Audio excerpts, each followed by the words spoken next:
et nous allons accueillir Sabrina. Bonsoir Sabrina, bienvenue. Bonsoir Jean-Marc. Ou quand l'amour peut nous révéler à nous-mêmes. C'est un beau texte sur l'amour que vous nous avez envoyé, où vous racontez une passion, une fusion de vos corps, et vous dites « Je me suis noyé dans ta lumière, emporté toujours plus loin dans les profondeurs, impossible de rejoindre la rive. » Et pourtant, vous avez réussi à la rejoindre. Oui. Racontez-nous tout ça, si c'est possible, sans entrer évidemment dans des détails trop privés, mais c'est important parce que cette histoire d'amour passionnel qui finalement a été le déclencheur de quelque chose, d'une grande prise de conscience. Oui, alors avant tout ça, j'ai vécu 12 ans avec le père de mes enfants, qui a été aussi une magnifique histoire d'amour. Et puis, c'est vrai que j'ai choisi au bout d'un moment de partir pour faire le choix d'apprendre à me connaître, à prendre du temps pour moi, parce que déjà dans cette relation précédente, je me suis perdue dans l'autre, j'étais dans la fusion, et puis j'ai revécu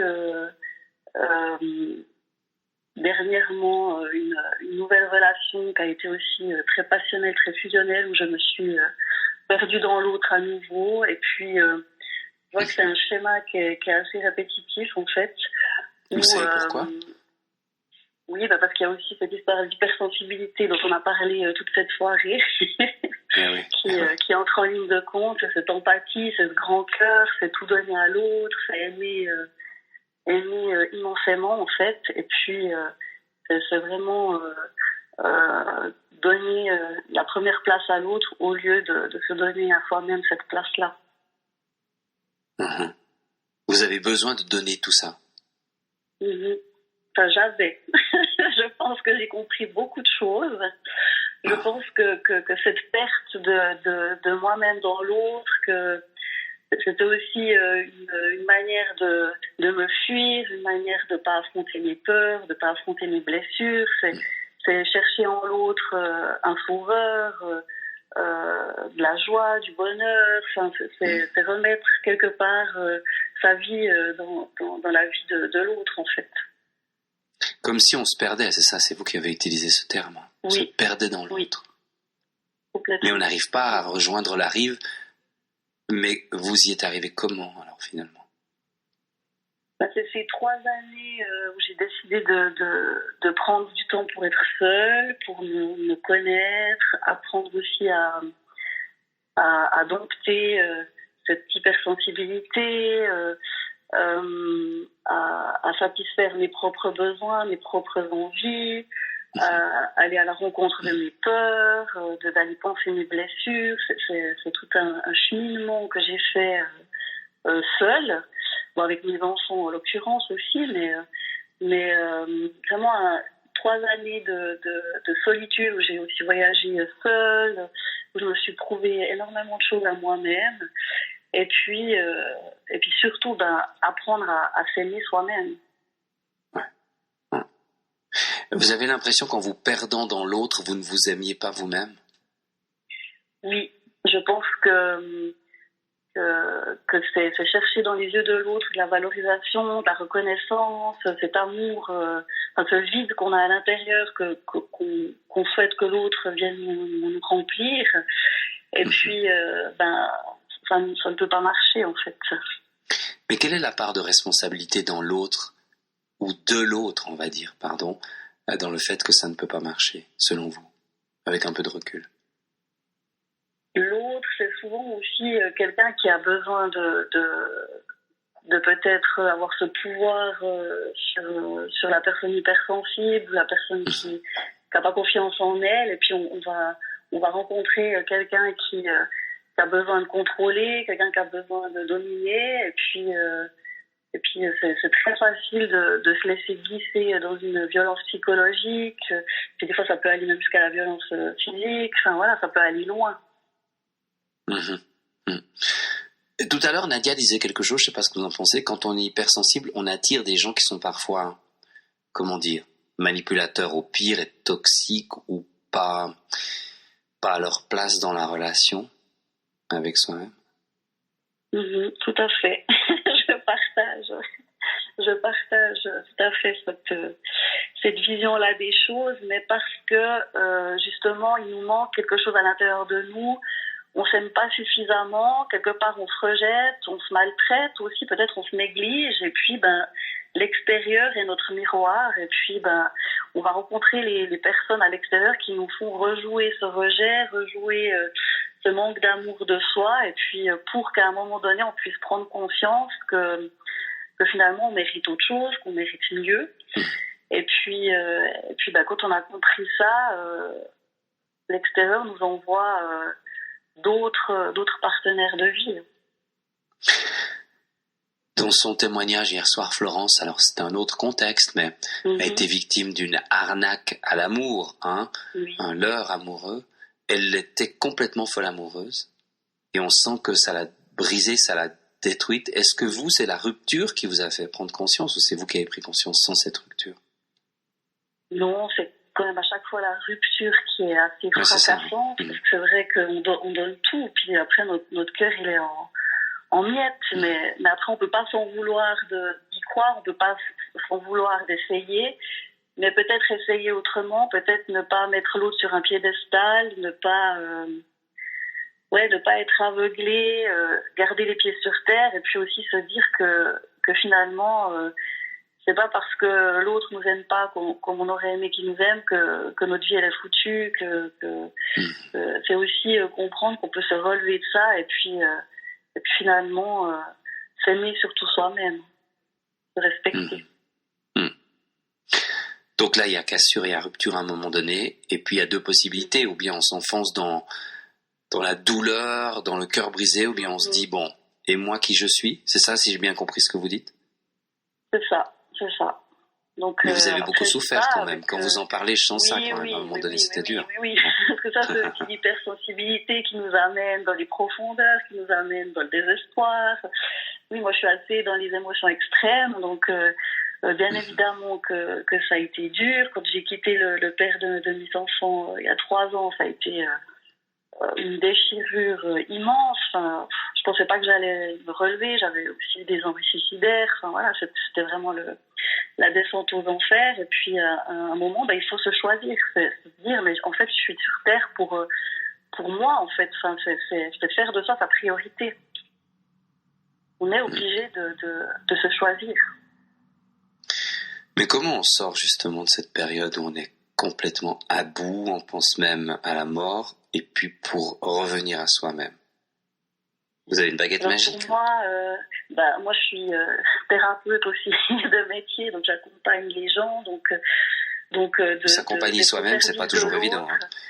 Non, c'est pas évident, c'est pas du tout évident, mais en même temps, d'accompagner les autres, ça donne beaucoup de belle énergie, on se rend utile, on est valorisé, on se sent bien, et puis après, à un moment donné, on se dit, mais pourquoi pas s'offrir ça aussi à soi-même? Si je sais accompagner les autres, je sais m'accompagner, je sais m'écouter, voilà, mais il faut accepter à un moment donné d'être face à la vérité, à l'honnêteté, et puis à pas tout aimer de soi, mais apprendre à aimer ses parts d'ombre aussi, et puis c'est elles qui font aussi qui on est, donc c'est important de respecter toutes ces émotions, toute notre palette d'émotions, et puis certes, c'est difficile d'être dans cette tristesse, dans ce désespoir, mais quand on est dans la lumière, quand on est dans le bonheur, c'est magnifique.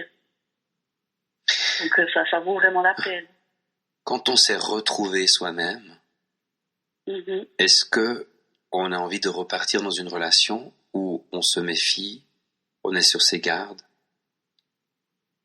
Alors il y a quand même de la méfiance. Moi, j'avance avec douceur maintenant. Enfin, on a repris on reprend gentiment une relation avec le père de mes enfants après 3 ans de séparation, où on a fait chacun notre chemin, où on a chacun grandi, où on avait besoin de ce temps-là pour se construire. Et puis aujourd'hui, on a décidé de se donner une nouvelle chance. Et puis ça passe par beaucoup de dialogue, beaucoup de communication, de dire nos envies, nos besoins, d'être dans dans une vérité, une authenticité, poser ses limites aussi, savoir dire stop.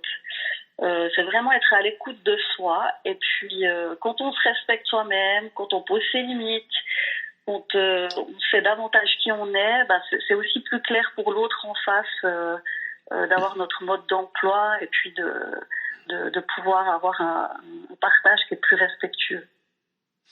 On a vu souvent jaillir le feu d'un ancien volcan, c'est ça, de Brel. Voilà, oui. Mais j'ai l'impression que vous êtes devenu plus raisonné. C'est bien pour vous ou pas? Oui, alors oui, plus raisonné,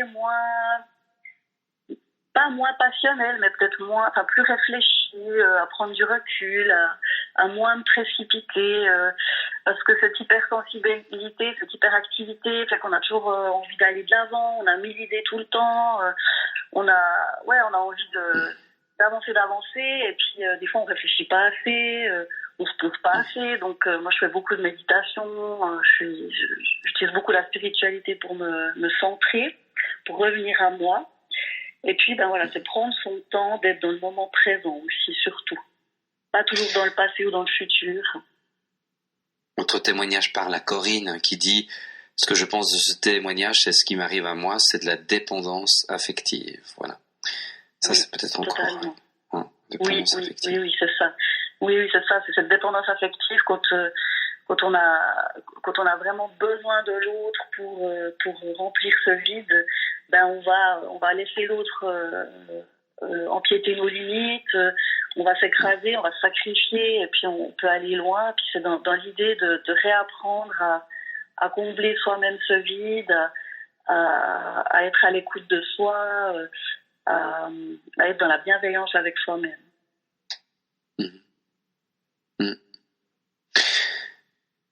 Une chose que je voulais vous demander encore, est-ce qu'aujourd'hui vous vous aimez?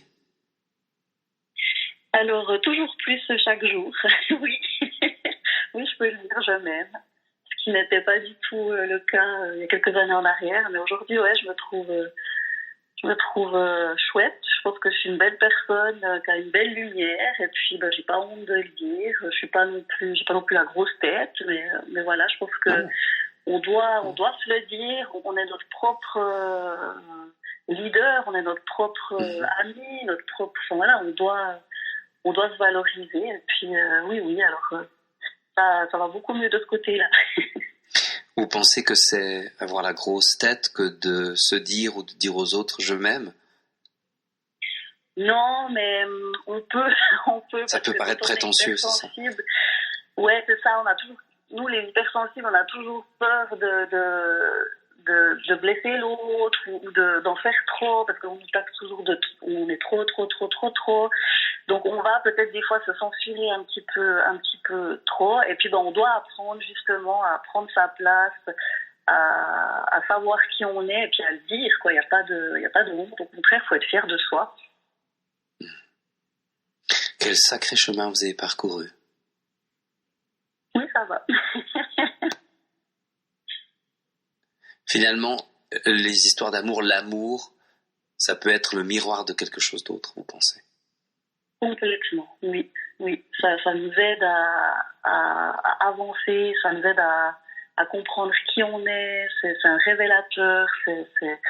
L'autre est là pour nous accompagner, dans un couple. Moi, je pense que l'autre devrait être là pour des moments de partage, mais aussi pour se faire grandir l'un l'autre, pour se faire avancer, et non pas se faire écraser, diminuer ou souffrir. L'amour, c'est quelque chose de simple, quelque chose de beau, quelque chose de respectueux. Si on sent qu'il n'y a pas ça, c'est qu'il y a quelque chose qui cloche. Merci beaucoup d'être venu ce soir. Merci infiniment. Merci beaucoup. Et espérons que votre message, qui est un beau message d'espoir, aura porté ses fruits auprès de celles ou de ceux qui ont partagé avec nous leur souffrance dans le domaine de l'amour ces derniers temps. Merci infiniment. Oui, merci. Passez une très bonne nuit. Continuez, Sabrina. Bonne nuit, au revoir. Merci. Merci.